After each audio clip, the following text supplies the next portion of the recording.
There was a time when the idea of Nigel being in a relationship was unimaginable. He has autism, and so does his girlfriend Jane.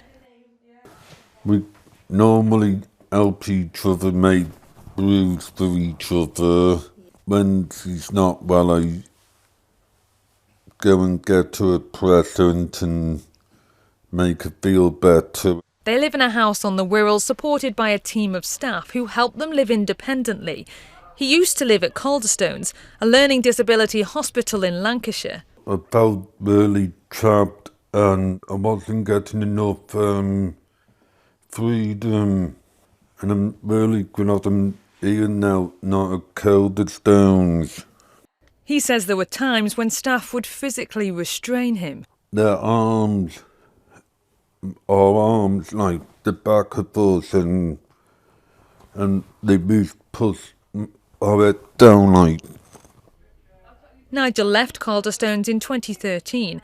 Since then, a new company called Mersey Care have taken over, and it's been earmarked for closure. They say they've eliminated the use of face-down restraint and now have a no-force-first policy. As a trust, in general, No Force First has helped us reduce restraints by 30% across all of our sites, and that has been a consistent downward trend. You say you've reduced instances of restraint, but according to our Freedom of Information request, since Mersey Care took over in 2016, there have been 3,369 instances of restraint. Now that still seems like an awful lot.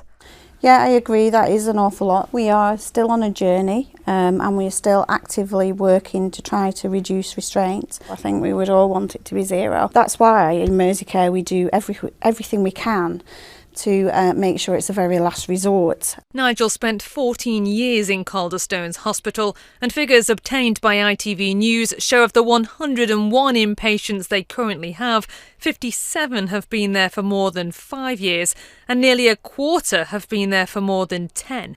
The vast majority will pose a risk to themselves or others, and some may have committed a crime.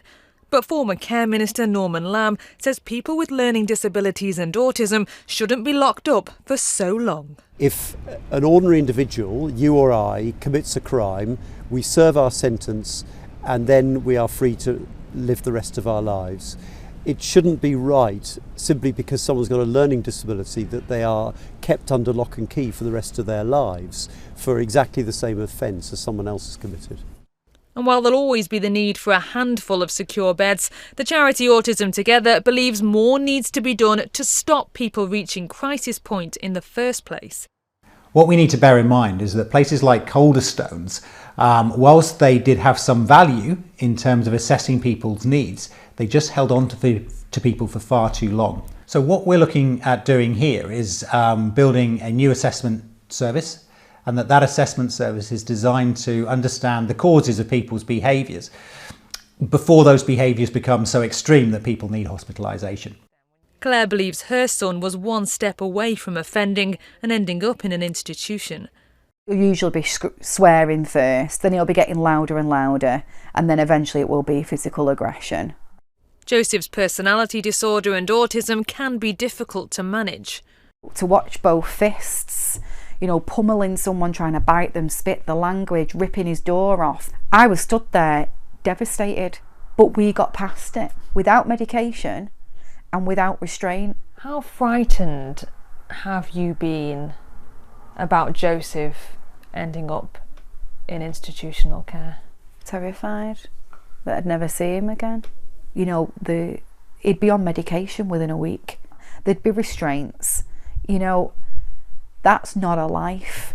So far, Joseph's managed to avoid hospitals and stay at home in Bury because he's had his own care budget, which has enabled his mum to employ a team of carers. Do you like living here? I like living with my family so much. But now she's been told that budget could be under threat. I've done nothing but fight. I've done nothing but fight to build his budget from being young and for his opportunities. I think it should be made a lot easier and people should be given more choice. And Claire says parents shouldn't have to fight so hard to give their children the chance of an independent life away from institutions. Amy Welch, ITV News.